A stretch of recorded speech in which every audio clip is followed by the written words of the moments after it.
ഇത് Manjappura mass Motors ആയിരുന്നു നമ്മുടെ ഹോണ്ട ആക്റ്റീവ വണ്ടി. നമ്മളത് വർക്കിന് കയറ്റിയിട്ടുണ്ട് കേട്ടോ. ഇതിൻ്റെ കംപ്ലയിൻറ്റ്സ് പറഞ്ഞു കഴിഞ്ഞാൽ വണ്ടി നല്ല വെട്ടലായിരുന്നു. വെട്ടലിൻ്റെ കംപ്ലയിൻ്റ് ആയിട്ടാണ് വന്നിരുന്നത്. വണ്ടി ഓടിച്ച് നോക്കി കഴിഞ്ഞപ്പോൾ അതിൻ്റെ വീലിൻ്റെ ആക്സിഡൻറ്റ് ലൂസായി കിടക്കുകയായിരുന്നു. അതിൻ്റെ ഒരു നല്ല വെട്ടൽ കാണിച്ചിരുന്നു.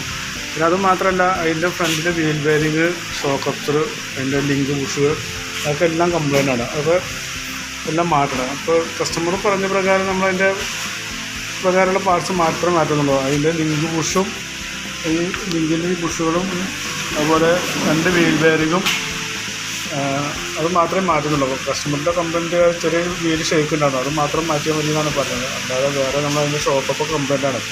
ഷോക്കപ്പിൻ്റെ ബുഷ് കുഴപ്പമില്ല, പക്ഷേ ഓൾറെഡി ഷോക്കപ്പ് കംപ്ലയിൻ്റാണ്. അപ്പോൾ നമ്മൾ ഈ ബുഷ് മാറ്റുന്നില്ല, അപ്പോൾ ഷോക്കപ്പ് മാറ്റുമ്പോൾ അത് കഴിക്കുന്നത്.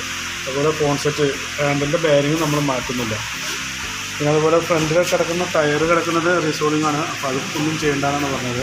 കസ്റ്റമറുടെ വീല ഷെയ്ക്കിങ്ങിൻ്റെ കംപ്ലയിൻറ്റ് മാത്രം മാറിയാൽ മതി. അതായത് അത് വെട്ടലിൻ്റെ കംപ്ലയിൻ്റ് ഒന്നും മാറ്റണമെന്നില്ല എന്നാണ് പറഞ്ഞത് കസ്റ്റമർ. കസ്റ്റമർ പ്രകാരം പറഞ്ഞ പ്രകാരമുള്ള വർക്കാണ് നമ്മളിപ്പോൾ ചെയ്തുകൊണ്ടിരിക്കുന്നത്.